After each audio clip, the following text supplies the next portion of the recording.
Chess Kids, I am so happy that you come to YouTube 2 or 3 times a week to watch my videos. But you know what? Those are only 10 or 15 minutes long, the same as the ones on ChessKid.com. If you've ever wanted to hear Funmaster Mike for 25 hours in a row, guess what? I just recorded my very first Chessable course. It's called Down But Not Out, Fighting Back in Losing Positions. And guess what? You can go to chessable.com/fightingback to get a free 7 days of Chessable Pro, which will give you a discount on the course. Now you might be wondering, Funmaster Mike, why would you write a course about fighting back in losing positions? Well, Chess Kids, that's because I'm a firm believer in the strong mentality making a successful chess player. You know, far too often, we only look at that computer evaluation, which says, we're +5, we're -7, and we think, we're happy, we're sad. But what I really want you to be thinking about is, when you get in a bad position, how can you make life really difficult for your opponent? And guess what? A position that happened after I recorded the course would have been perfect. So, a little preview for the course is going to be me showing you a game that was very recently played between Garry Kasparov and Vishy Anand, 2 past world champions of chess, and they played a match very recently to commemorate their world championship match from 30 years ago. And you're probably thinking, Funmaster Mike, I wasn't alive 30 years ago. That's right. That's why I'm telling you about it, okay? You're probably not even 25% of the way to being 30 years old. But no matter what your age is, we're going to learn a lot by this position, and it's actually going to feature a lot of the ideas in my course. Okay, so Kasparov is white, Vishy is black, and I know the back row pieces are in really strange positions. That's because they're playing Chess 960 or freestyle chess, where you mix up all of the back row positions, but you know what? We're still going to learn a lot of chess along the way. Now, Vishy is just downright better. You can see that Kasparov has moved his knight here, which gets a question mark, and the reason it got a question mark is because Vishy simply wins a center pawn. He removes the guard by playing bishop, takes knight, and Kasparov captures back. Now this pawn is simply a goner, and the knight captures the pawn. Okay, so guess what? Kasparov, after 7 moves, already has a losing position. Now, to his credit, or in his fairness, he barely ever plays Chess 960. It's so much easier to get in a position that is less well known to you, okay? Now, he starts out by, interestingly, not making that great of a chess move, okay? He plays his queen to the square c4, which gets another question mark. But I will say, from this point on, he plays great in a losing position. Now, Vishy plays a sparkling move, one that you may not have seen coming, but I feature this idea a whole lot in my Chessable course. Do you see how this queen might travel to the right, but check back to the left and also attack the knight? That would win a piece if Kasparov's queen is not there. You can understand why he put his queen on c4. He was mindful of this idea and wanted to defend the knight. But Vishy found this sparkling move, pawn to b5. Who saw that coming? Yeah, well, not Garry, okay? When the pawn came to b5, this queen is in a bit of a pickle. And I don't mean she's in a jar. I mean, she's feeling rather salty about life because she wants to continue defending the knight because of the queen check. But I don't really like her options. If she goes back to c3, which would be the natural square, I think everybody in the world sees this octopus knight is going to come down to c2 and fork the king and the queen. In fact, the funny news, or it's actually not so funny if you're white, when the king moves, black won't even capture. It'll actually be a back rank checkmate. Yeah, weird things happen in the opening sometimes in Chess 960, okay? So, obviously, she better not go there. Now, I suppose she could go sideways. The problem is, this is still going to lead to a mate. Check, king over, and mate. I'm not even going to show it to you again because you're a very smart chess kid, and I'm sure you can visualize it. So, we are officially in a losing position. Now, in this position, I do want to say that after the match, Garry Kasparov said that Vishy probably just expected him to resign, but he didn't resign. Oh no. In fact, he made a really nice quote. He said, I think he, meaning Vishy, expected me to resign, but I resisted. And this was actually the turning point in the match because Vishy did not win this game, and that made it very difficult for all the future games, knowing that you should have won a winning position, but were not able to do so. There's a lot of psychology in chess. Okay, so this is what Kasparov does. Kasparov realizes he's going to lose this knight. However, when the queen gives check and wins the knight, this knight is going to be the piece that white's going to target. So white needs to think of a really creative way of making that knight in a bad position. So here is what Kasparov does. Really brilliant idea. he puts the queen on d3. Hello. Okay? By the way, not the #1 computer suggestion. This happens a lot in my Chessable course, where I tell you, don't just play the top suggestion if it makes life easy on your opponent. In fact, the top computer suggestion, instead of playing queen to d3, is actually to give up the knight for a pawn. But if you do that, something will take the knight back. Let's just say that, I don't know, the pawn or something, okay? And now when your queen moves, Black will have a free turn to be able to save this knight. I'll also say that if Black wants to, Black could simply trade the queens off the board. Black could take, and then when you take, Black could take back. Black still wins a piece, but guess what?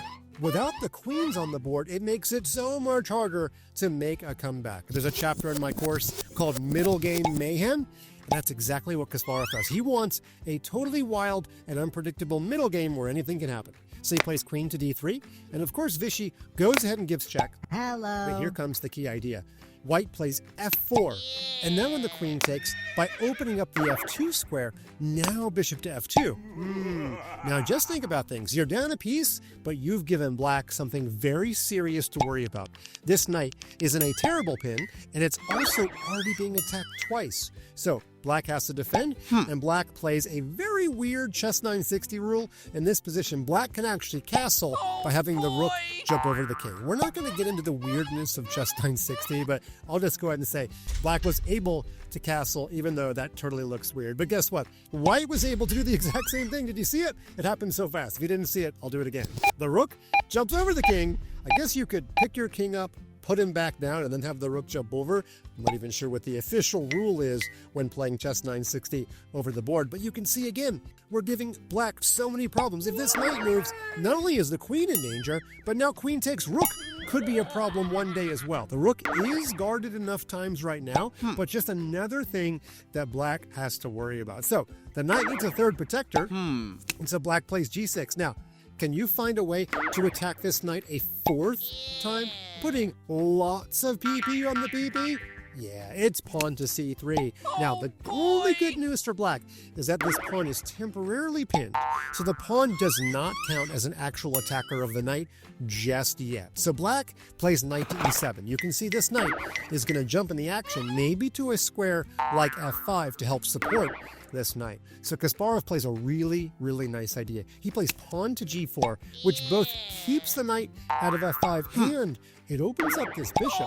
Now there could be a day where the queen swings to a square like this and even jumps him to attack the Black king. Active defense is another big theme of my Chessable course. Now, Vichy did not spoil the win, but he did not play the #1 move in this position. Here, he was actually correct to give the knight back, but he had a way to give the knight back and still be up 2 pawns. What he should have done was this move, rook to d6. Not a very easy move to find. You're still leaving your knight in danger, and now if White plays a move like king to b1, so the pawn is not pinned anymore, we simply leave the knight on that square, we double up our rooks, and whenever White takes this knight, we're going to win a second pawn, and it is so much easier to win with 2 extra pawns in the endgame. In fact, if White takes with a bishop, Black would be very happy to trade, and guess what? Another big theme of my course is when you're fighting back, don't allow all these trades, but you know what? In this line, White would have to trade almost everything off the board. Unfortunately, White's queen has to move somewhere to defend the rook. It actually doesn't really matter where.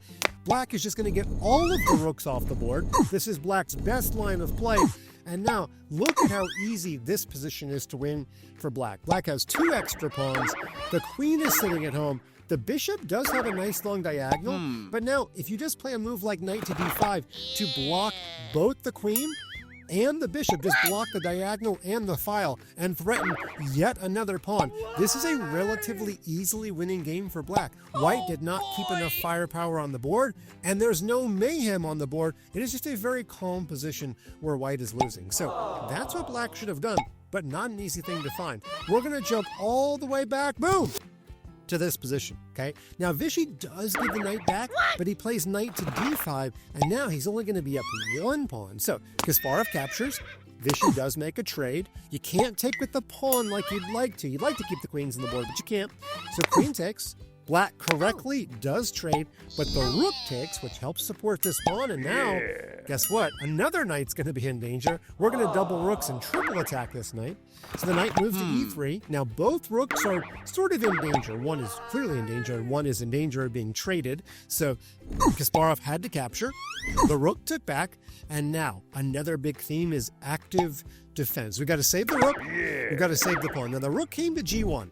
Not a very exciting square just yet, but watch at how white activates the pieces, okay? Now, black played the move c5. White played bishop to f3. You might think, hey, let's bring the rook up and over. Uh-oh, if you play rook to g3, we have an official Arabian mate. Rook to d1 would be a very sad end to the game if you're white. So, bishop to f3. The bishop now supports the pawn. The knight goes back to c4. The bishop goes back to e2. Now, if we take the knight, we'll give black some really, really bad pawns, okay? Now, black may have had this move knight takes b2, but then bishop takes pawn, and the game is getting a little bit crazy. The idea of knight takes b2 is that if the king takes back, then the rook comes down to give check, winning the piece back, and then black would just be up 2 pawns with the more active rook, okay? But things do get a little bit crazy after knight takes pawn. Bishop takes pawn. I think black is still okay, but again, you're making your opponent calculate, and they may go wrong. So, Vishy plays the move knight to d6. Notice how black's pieces are getting very defensive and very passive. Now it's time for active defense. Rook to g3. This is actually another big chapter in my course. When you are trying to make life difficult on your opponent, you want to start threatening things. Don't just keep your pieces back on the back row. You want to be the aggressor. Now, black played the move pawn to f5, and the rook comes over to h3. Uh-oh. Whose rook is more active? Yeah, it's definitely white's rook. Now, black played rook to d7. Obviously, black needed to defend. He's only up 1 pawn. Rook to e3, targeting another pawn. The rook had to move to e7, and now this poor rook is about as defensive as possible, and white plays rook to e5, exclamation mark. This pawn is backward and weak. This pawn is being targeted and weak. This pawn is being targeted as well. Even though white is technically down a pawn, his pieces are so much more active, I'm not even really sure that black is winning anymore. And after c4, this rook is temporarily stuck, but Kasparov found a way to get him even more active. He played bishop to f3, and then after king to d7, he played a4 to break through on the queen's side and get the rook more activity. So we had pawn takes, rook a5. The white rook is dumbing the black rook. We had pawn takes pawn. We had rook takes pawn check. The king moved e8. Let's give another check. Obviously, don't trade rooks here. We're still behind a pawn. The king moved. Bishop takes pawn. Remember, bishops are usually better than knights when there's pawns on both sides of the board. Now, black played h5. The bishop ran away, targeting this pawn. And black has to be careful, because if white gets 2 pawns against 1 on the queen's side, white can make a passed pawn, and actually, that'll be the first passed pawn on the board. It might be white playing for the win. So black played king to f6, rook to a5, stopping the king from entering further. Pawn to h4, we had bishop takes, and again, white is already probably equal, and black decided to bail out and go for the draw. Black played e5, and we had takes and takes, and because white is not worse anymore, now the trade is reasonable. Takes. White made a trade of pawns to get a passed pawn. After pawn to g5, we had takes, and the game should be a draw with best play. In fact, it was a draw.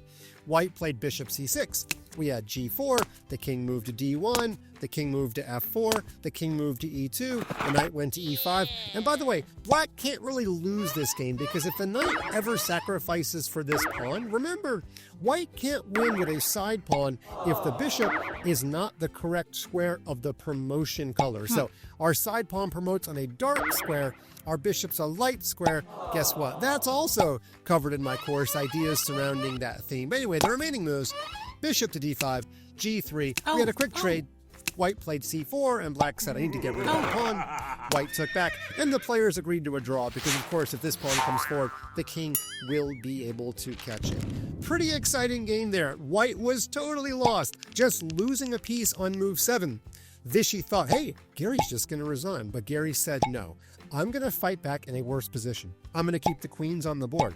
I'm going to create middle game mayhem where it's really hard to calculate. I'm going to give my opponent problems by making active defense. And if you want more of Fun Master Mike on video explaining my favorite times where I made a comeback, and also super grandmasters like Magnus Carlsen making a comeback, For a limited time, you can go to chessable.com/fightingback for unique discounts on the course. I hope you enjoy it and hope you'll become a fighter even in worse positions.